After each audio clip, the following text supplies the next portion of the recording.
चलिए, last class में we had studied about what are dynamic models, then what are the types of dynamic model, what do you mean by interaction model, what do you mean by state transition diagrams. अपन ने ये सारी चीजें introductory जो part था वो हम last class में देख चुके हैं. Now let us see the diagram in detail. So कल हमने पढ़ा था about the interaction diagram. Interaction diagram वो होते हैं जिसमें कोई भी एलिमेंट्स जो होते हैं सिस्टम के वो आपस में इंटरेक्ट करते हैं. आपको उनका बिहेवियर पता चलता है and specially the dynamic behaviour of those particular elements की इंटरेक्शन करने के कारण उनका जो डायनेमिक बिहेवियर है वो किस तरह से आप रिप्रेजेंट करोगे. तो it is represented mainly in two ways, that is the sequence and the collaboration diagram. Both the sequence and the collaboration diagrams are interrelated to each other. Sequence diagram represents the objects and its messages that send and receive in the form of tabular format. और जो collaboration diagram होते हैं is it that shows you the number of times the messages passed or send or receive between any two elements. Okay. So ये अपन ने कल की class में पढ़ा था. Now let us see what is the sequence diagram and what are the different notations which are used in sequence diagram, right? हमने sequence diagram बनाया था, हमने collaboration diagram भी स्टाडियो में बनाने की प्रैक्टिस की थी लास्ट क्लास में, पर अभी हम उसको और डिटेल में बात करेंगे. ठीक है. तो मैंने आपको डायग्राम पहले इसलिए बना के दिखा दिया था ताकि जब मैं आपको उसके नोटेशंस बताऊं तो आप रिलेट कर सको उसको डायग्राम से. Okay. So the first notation and the important notation in the interaction diagram is lifeline. Okay. अब ये जो lifeline है ये दोनों सीक्वेंस डायग्राम में भी होती है और एक्टिविटी डायग्राम में भी होती है, लेकिन दोनों के बीच में डिफरेंस होता है. वहां पर जो लाइफलाइन है उसके साथ इसमें सीक्वेंस डायग्राम में जो लाइफलाइन है उसके साथ डॉटेड लाइंस भी आती हैं, लेकिन कोलैबोरेशन डायग्राम में जो लाइफलाइन होती है उसके साथ डॉटेड लाइन नहीं आती है. वो simply as an element, as an object जो है वो बिहेव करता है. उस पर्टिकुलर वो ऑब्जेक्ट कितनी देर तक एक्टिव है, वो उसकी टाइमलाइन कितनी बड़ी है वो रिप्रेजेंट इसमें नहीं होता है. उसमें जस्ट कोलैबोरेशन डायग्राम में जस्ट लाइफलाइन होती है. तो a lifeline represents a single participants in an interaction. कि एक एलिमेंट जो इंटरेक्शन में रोल प्ले कर रहा है उसको आप बोलोगे लाइफलाइन, या कोई ऑब्जेक्ट जो रोल प्ले कर रहा है उसको बोलेंगे लाइफलाइन, या कोई एक्टर जो आपके सिस्टम में रोल प्ले कर रहा है उसको बोलेंगे lifeline. Okay, just a minute.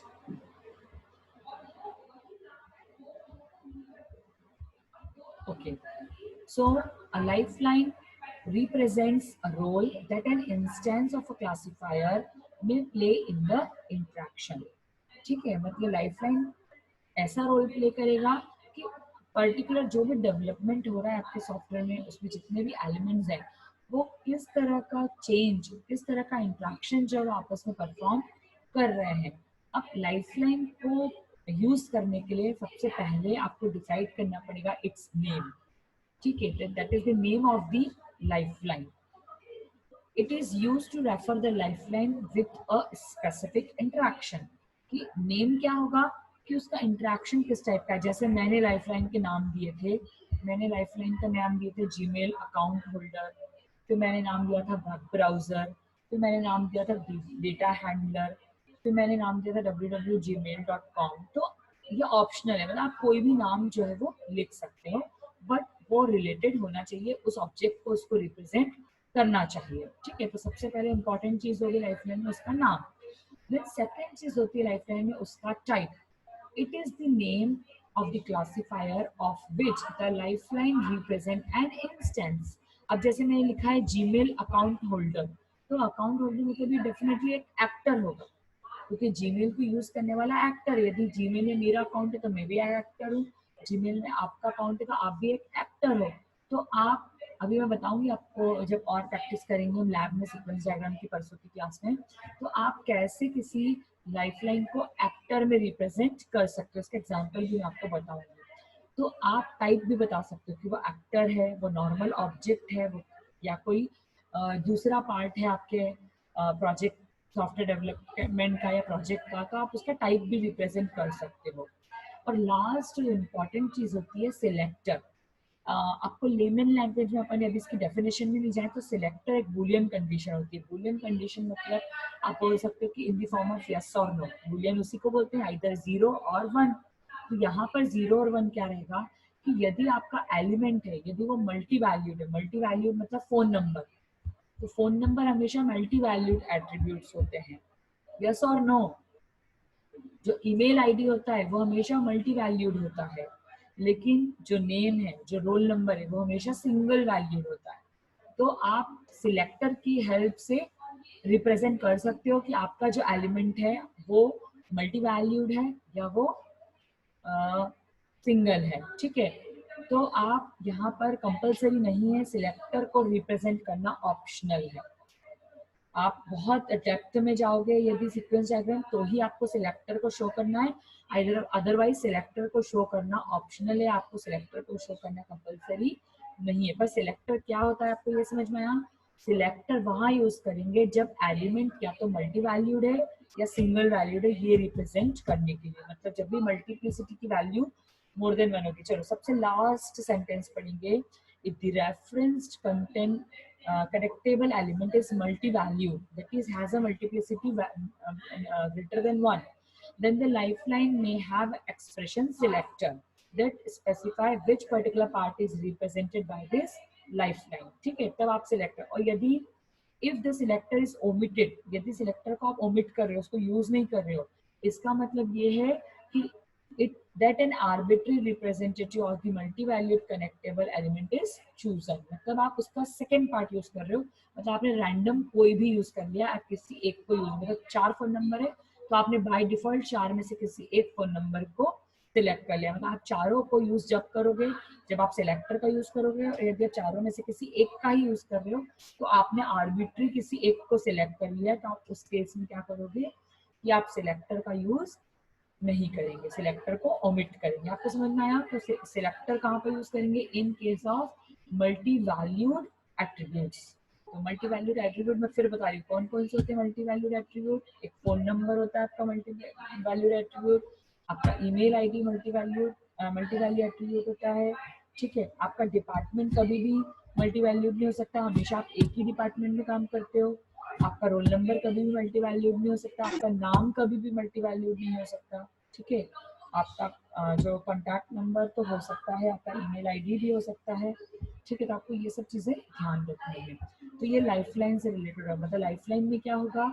Name होगा, लाइफलाइन का टाइप होगा और लाइफलाइन का सिलेक्टर होगा। सिलेक्टर होता है वो मल्टी वैल्यूड है या सिंगल वैल्यूड है। अब इसको अपन देख लेंगे एग्जाम्पल में, आपको समझ में आ जाएगा। In how you represent a lifeline in sequence diagram. तो एक rectangle with a dashed line, ये जो डैश लाइन होती है उसको बोलते हैं टाइम लाइन, कि ये लाइफलाइन कितनी देर तक चलने वाली है, उसकी लाइफ कितनी बड़ी है। और लाइफलाइन मतलब यहाँ पर जो लाइफलाइन 1 लिखा है, मतलब आपने लाइफलाइन का नाम क्या लिखा है, तो वो इसके अंदर लिखेंगे लाइफलाइन 1 की जगह पर।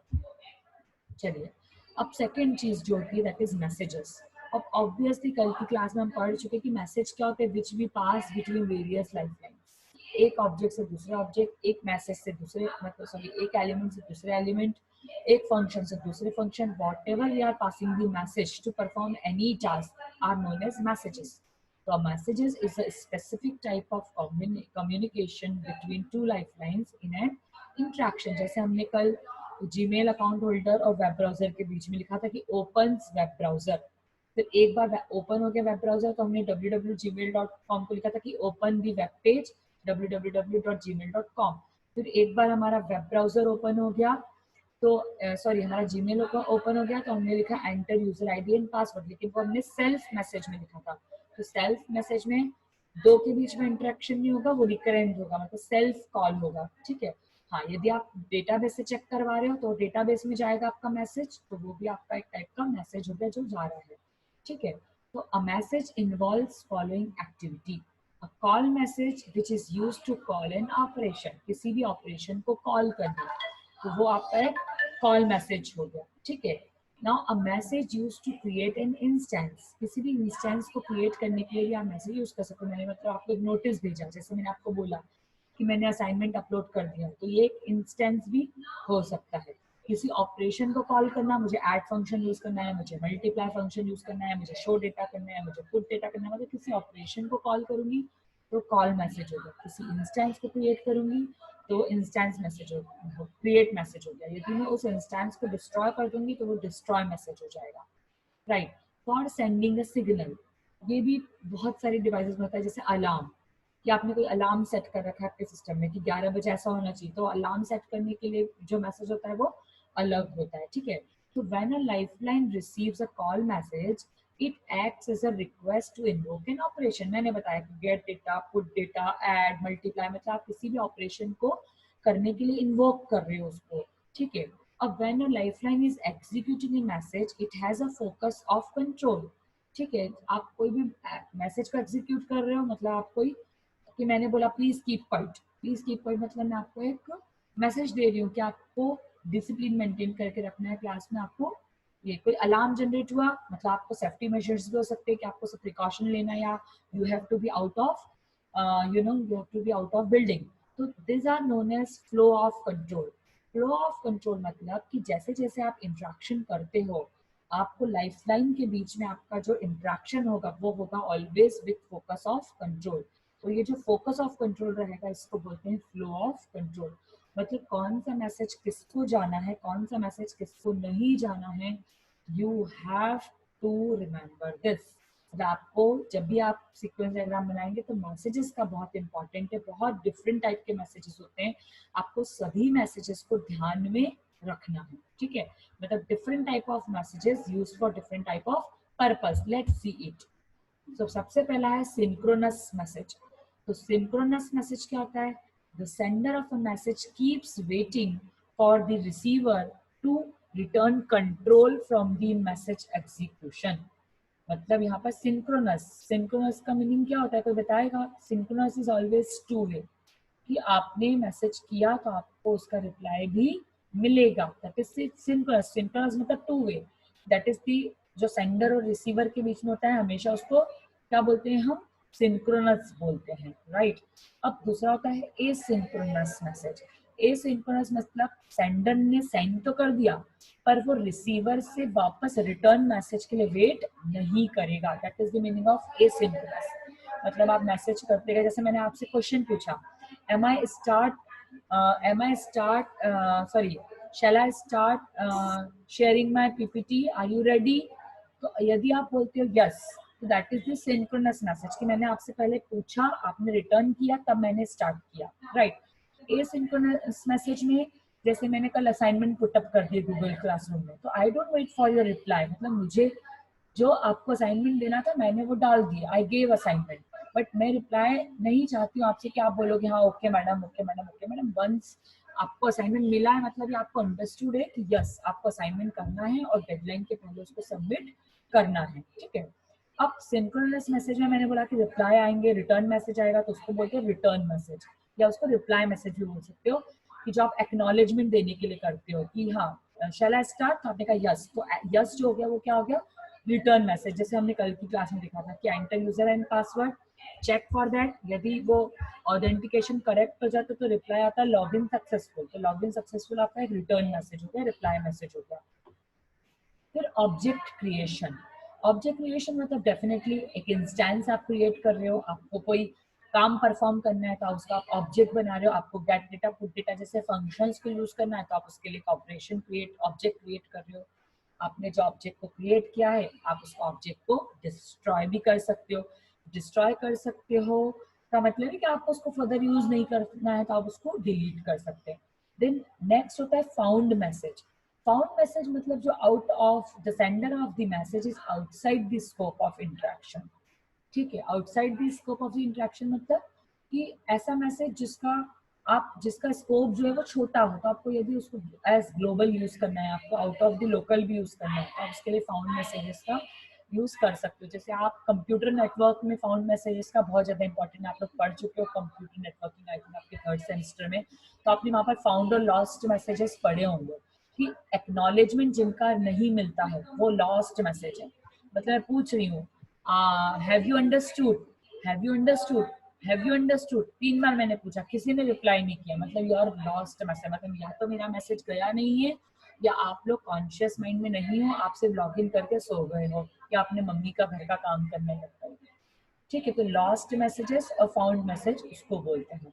ठीक है, तो these are the different type of messages जो आपको यूज करना है, लेकिन ध्यान रखेंगे ये मैसेजेस तभी यूज होंगे जिस कंपनी वगैरह में ये मैसेजेस बहुत ज्यादा यूज होते हैं, जहां आप डेप्थ में स्टडी करते हो, बिल्कुल neat and clean sequence diagram बनाते हो। लेकिन हम तो एक नॉर्मली पढ़ रहे हैं, तो मेनली जो हम मैसेजेस यूज करेंगे वो सिंक्रोनस करेंगे, एसिंक्रोनस करेंगे और रिप्लाई रिटर्न मैसेज करेंगे, रिप्लाई मैसेज करेंगे, मेनली हम ये 3 करते हैं। पर आप चाहें तो लास्ट के जो 4 है वो भी एक्सप्लेनेशन के लिए, समझने के लिए एक बार यूज कर सकते हैं। We will take that example in class. Okay, चलिए, नाउ मैंने आपको बताया है कि जो लाइफ लाइन है वो एक्टर भी हो सकता है, वो ऑब्जेक्ट या एलिमेंट भी हो सकते हैं।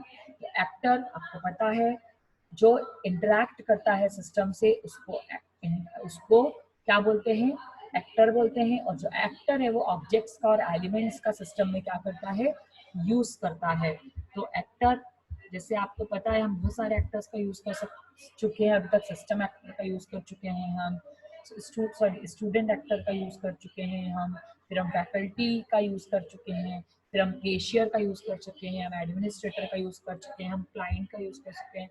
These are all the various types of actors। जितने भी प्रीवियस क्लासेस में मैंने आपको बताया ये सब एक्टर्स होते हैं। अब देखिए आप एक्टर को रिप्रेजेंट कैसे कर सकते हो।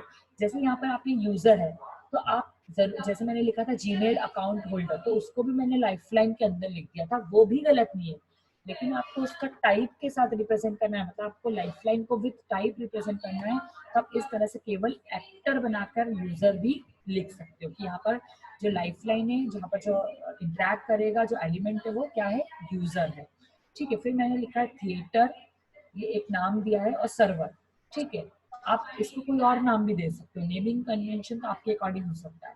अब यूजर ने क्या किया, यूजर ने कार्ड को इंसर्ट किया और आपने क्या किया, डेट को सिलेक्ट डेट को सिलेक्ट किया। फिर आपने क्या किया, थिएटर ने क्या किया, ऑफर सीट कर दिया। फिर ऑफर सीट करने के बाद आपने थिएटर को सबमिट ऑर्डर कर दिया। वो सबमिट ऑर्डर कहाँ जाएगा, सर्वर पे जाएगा, तो सर्वर से ऑर्डर कंफर्म हो जाएगा। ठीक है, ये किस चीज का सीक्वेंस डायग्राम हो सकता है, कौन बताएगा, ये किस कौन सा सीक्वेंस डायग्राम हो सकता है, for which type of interaction, ये किस इंट्रैक्शन के लिए मैंने सीक्वेंस डायग्राम का एग्जांपल बताया है, कौन बताएगा। Insert card, select date, then it will offer you number of seats, then you will submit your order। मतलब आप अपनी सीट को सिलेक्ट करोगे और आपकी सीट कंफर्म हो जाएगी।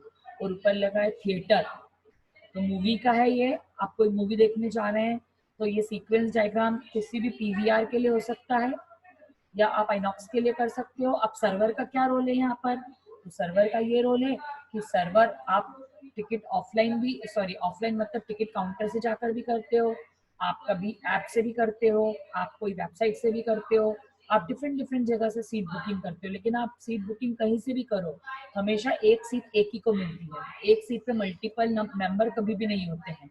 तो इसलिए सर्वर पे हमेशा चेक होने जाता है, क्योंकि सबका सर्वर है वो कॉमन रहता है। ठीक है, सर्वर हमेशा कॉमन रहता है, इसलिए वो कॉमन सर्वर से कंफर्म करेगा कि वो सीट ऑलरेडी किसी को बुक होनी हुई है। जैसे आप बस बुकिंग भी करते हो, तो आप रेड बस से भी करते हो, आप टिकट काउंटर से भी करते हो, आप नॉर्मल उस हंस ट्रेवल की साइट से भी कर सकते हो, बहुत डिफरेंट डिफरेंट साइट से आप करते हो, आप किसी एजेंट के थ्रू भी कर सकते हो। पर हमेशा आपको एक सीट पे एक ही व्यक्ति मिलेगा, कभी लड़ाई नहीं होती है कि अरे ये तो मेरी भी सीट है, ये तुमको भी मिल गई, मुझको भी मिल गई, ऐसा कभी भी नहीं हुआ है कोई, क्योंकि हमेशा सर्वर से कंफर्मेशन होता है। क्योंकि सर्वर पे जितनी भी ऐप है, आपकी जितनी भी वेबसाइट्स हैं, आपकी जितनी भी ऑफलाइन टिकट काउंटर है, ऑनलाइन टिकट काउंटर है, सब जगह से वो पहले कंफर्म करता है, उसके बाद आपका टिकट जो है वो कंफर्म होता है। तो इस तरह से आपको सीक्वेंस डायग्राम जो है वो बनाना है। ठीक है,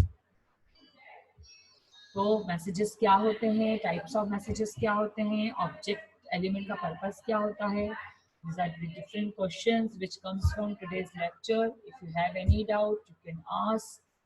लाइफलाइंस क्या होते हैं, ठीक है, तो नोटेशंस कौन कौन से आप यूज करते हो, these are all the important thing which you are going to use। so any doubt till now whatever I explained, Any doubt if you have, you can ask. Any doubt? आपके class वालों का अच्छा है, आप लोगों को कोई doubts ही नहीं होते हैं, isn't it? No doubts you have? पक्का? No doubt? Okay then.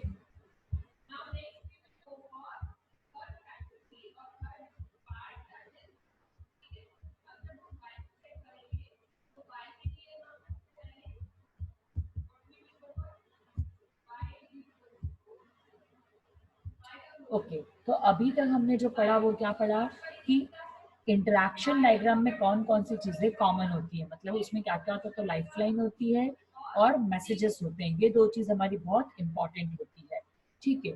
Now let us see a sequence diagram in detail. A sequence diagram simply depicts interaction between objects in sequential order.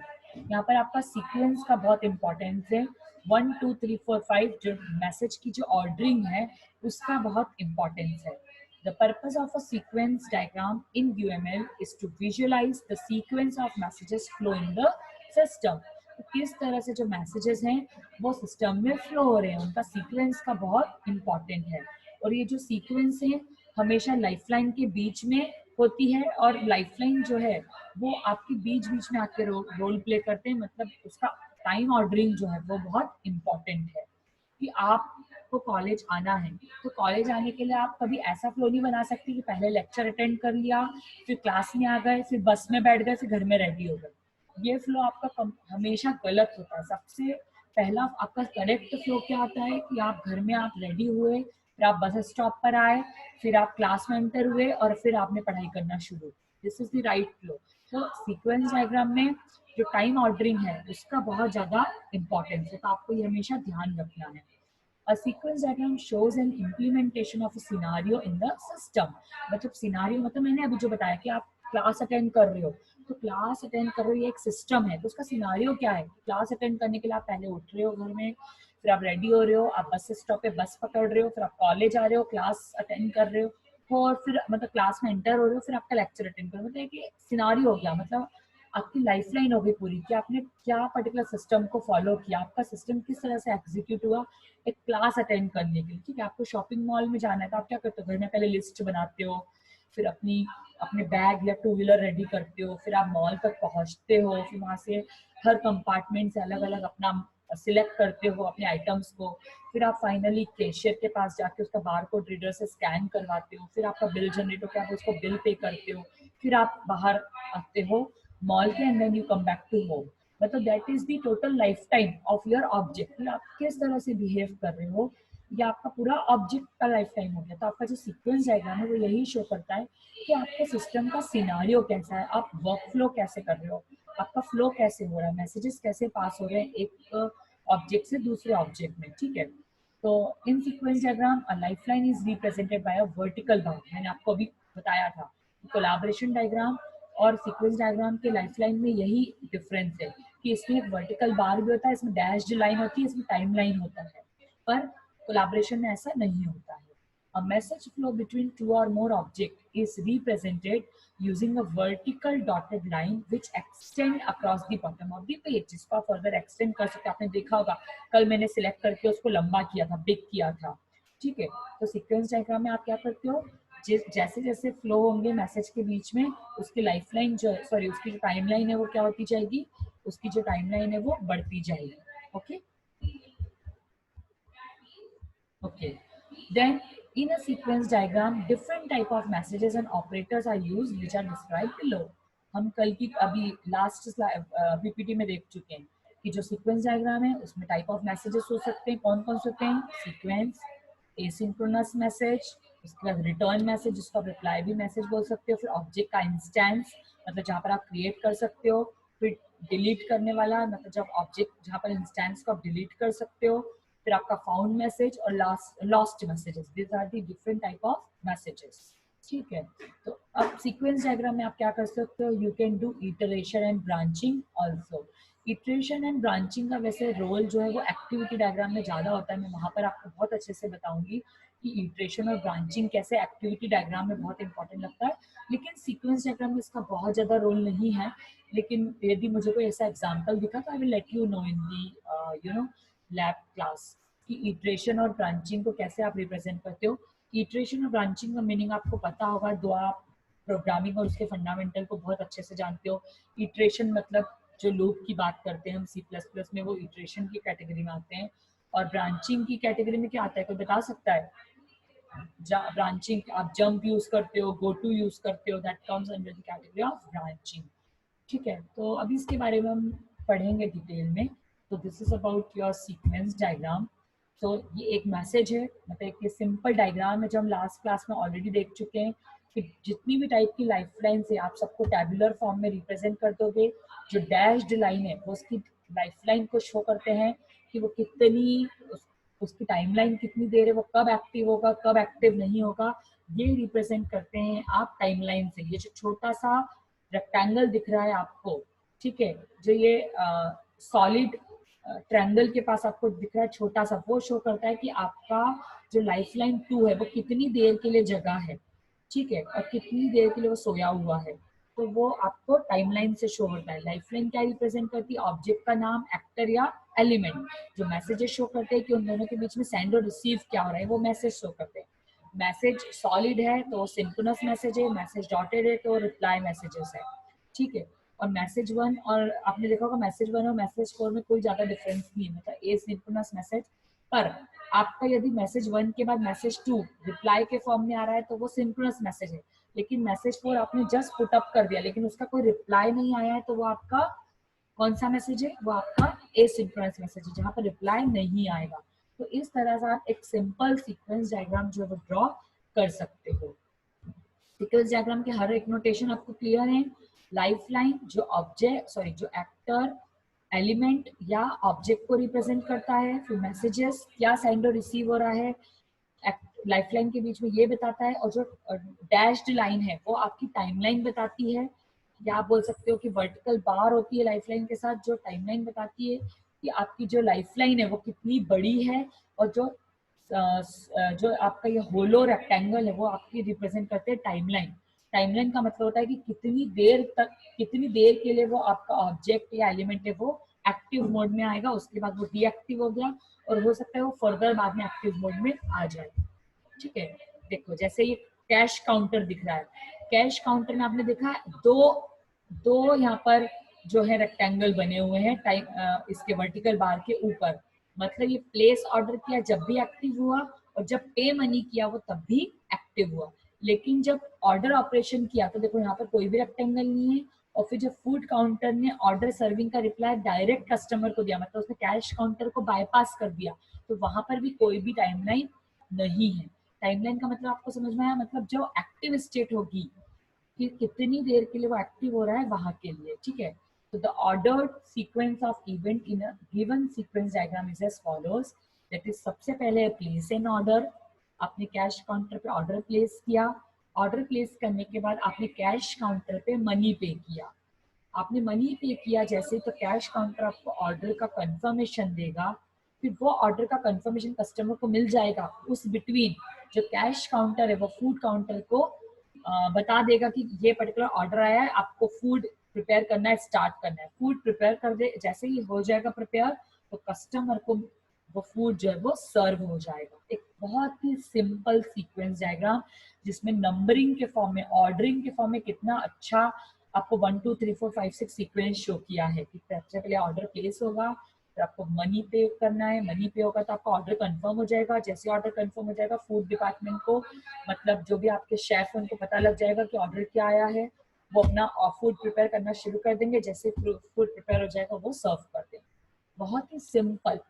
इसका आप sequence बदल सकते हो क्या कभी, कि पहले आपने पेमेंट कर दिया फिर आपने ऑर्डर किया, या पहले आपको फूड सर्व हो गया उसके बाद आपने, मतलब ये डिपेंड्स अलग अलग सिस्टम के अकॉर्डिंग। ये जैसे आप होटल में तो आप बोलोगे मैडम हम पहले तो ऑर्डर करते हैं फिर खाना आ जाता है, हम तो लास्ट में पेमेंट करते हैं, तो इट्स ओके, नो प्रॉब्लम।